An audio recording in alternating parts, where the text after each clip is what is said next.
Alléluia. Béni soit le nom du Seigneur. Aujourd'hui, bien-aimés, nous allons voir un thème, un sujet très important concernant la prière.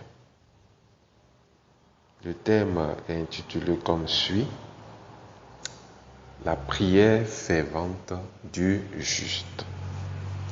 Nous lisons dans Luc 11, le verset 1, ceci. Jésus priait un jour en un certain lieu. Lorsqu'il eut achevé, un de ses disciples lui dit: Seigneur, Seigneur, enseigne-nous à prier. Plutôt, Seigneur, une fois, Seigneur, enseigne-nous à prier comme Jean l'a enseigné à ses disciples. Le deuxième verset que nous allons lire est tiré du livre de Jacques. Voilà, Jacques, le chapitre 5, à partir du verset 14, je lis: Quelqu'un parmi vous est-il malade, qu'il appelle les anciens de l'Église et que les anciens prient pour lui, en loyant d'huile au nom du Seigneur. La prière de la foi sauvera le malade et le Seigneur le relèvera. Et s'il a commis des péchés, il lui sera pardonné. Confessez donc vos péchés les uns aux autres et priez les uns pour les autres afin que vous soyez guéris. La prière fervente du juste a une grande efficacité. Élie est un homme de la même nature que nous. Il pria avec instance pour qu'il ne plût point, et il ne tomba point de pluie sur la terre pendant 3 ans et 6 mois. Puis il pria de nouveau, et le ciel donna de la pluie, et la terre produisit son fruit. Amen. Pour revenir sur le premier verset, passage cité, les disciples disent au Seigneur: enseigne-nous à prier, comme Jean l'enseignait à ses disciples. Ce qui veut dire qu'il est primordial qu'un berger, un leader spirituel enseigne à ses brebis, à ses disciples, comment prier et comment prier efficacement. Sinon, ces chrétiens-là ne pourront pas eux-mêmes gérer personnellement leurs besoins spirituels face à des attaques, des oppressions, des combats ou des problèmes ou tout autre sujet qui les concerne. Il faut que le croyant, arrivé à une certaine étape de sa maturité, ne court plus voir le prophète, ne court plus les veillées, les programmes à la recherche d'une solution, d'une guérison. Parce qu'il sait s'approprier lui-même des promesses de Dieu dans sa parole pour lui, pour sa vie. Donc c'est dans ce cadre que c'est dans ce contexte que se situe notre enseignement, la prière fervente du juste. Et Jacques, n'est-ce pas, nous enseigne, n'est-ce pas, une vérité importante qui va faire l'objet de notre étude. La prière fervente du juste a une grande efficacité, ou bien une grande efficacité. La prière fervente du juste. Comment prier une telle prière qui est efficace? Comme Élie a prié, et le ciel s'est fermé pendant 3 ans et demi, il a prié à nouveau, et le ciel s'est ouvert. Ou comment Josué a pu, n'est-ce pas, ordonner au soleil de s'arrêter sur Gabaon, tandis qu'il était en train de combattre, n'est-ce pas, l'armée de Haï, si je ne m'abuse.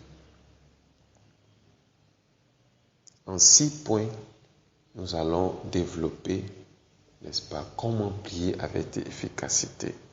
Le premier élément qui est primordial, c'est, n'est-ce pas, de savoir et de s'approprier ce fait-là, que Dieu nous a déclarés justes.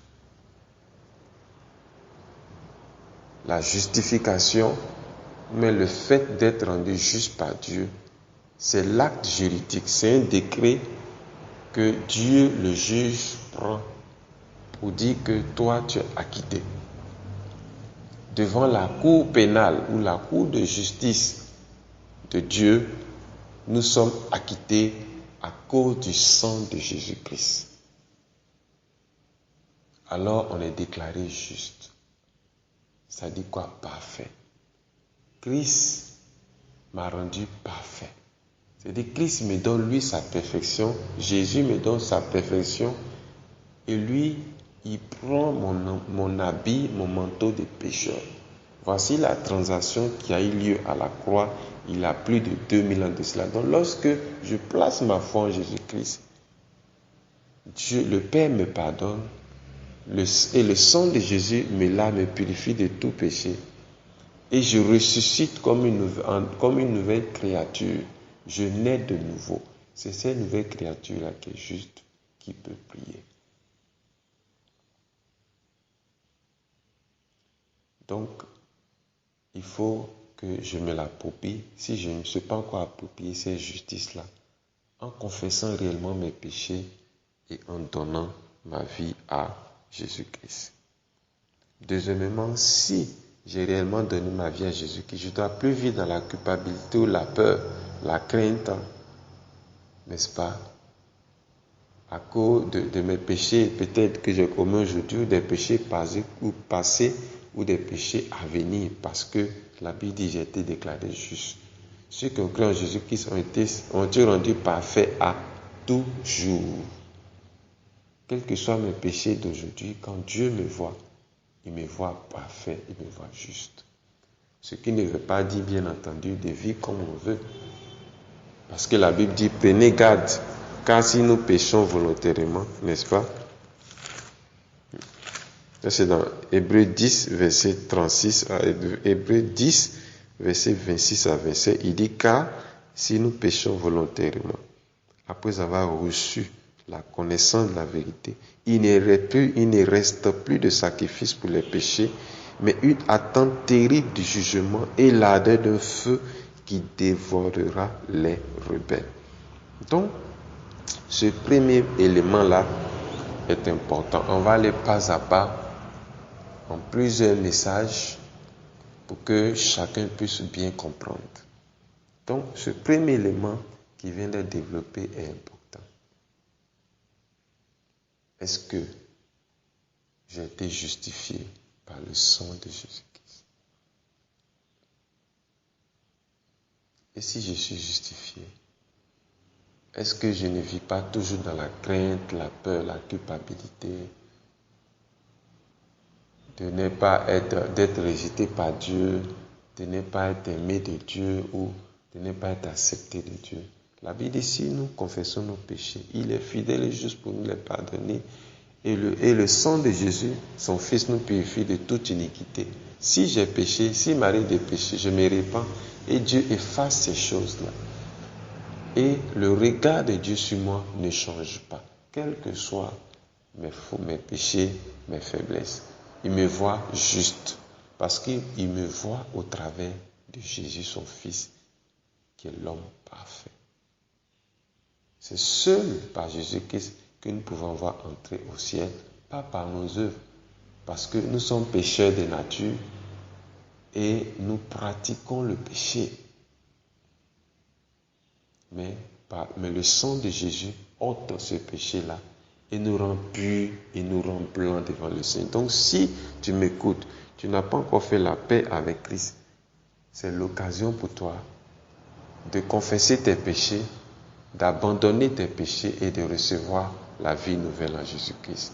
Que le Seigneur vous bénisse et rendez-vous pour la suite de notre enseignement. Il y a 6 éléments que nous sommes en train de développer et nous venons de voir le premier élément qui est le commencement. Être justifié, parce qu'on dit la prière fervente du juste. Comment est juste par la foi en Jésus-Christ. Galates 3:11. Le juste vivra par la foi. Pas par les œuvres, mais par la foi. Amen. Que Dieu vous bénisse.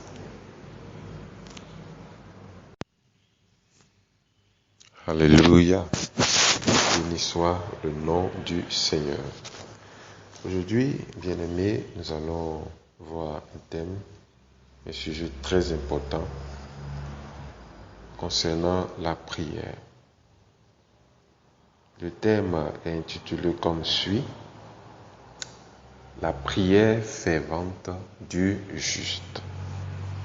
Nous lisons dans Luc 11, le verset 1, ceci. Jésus priait un jour en un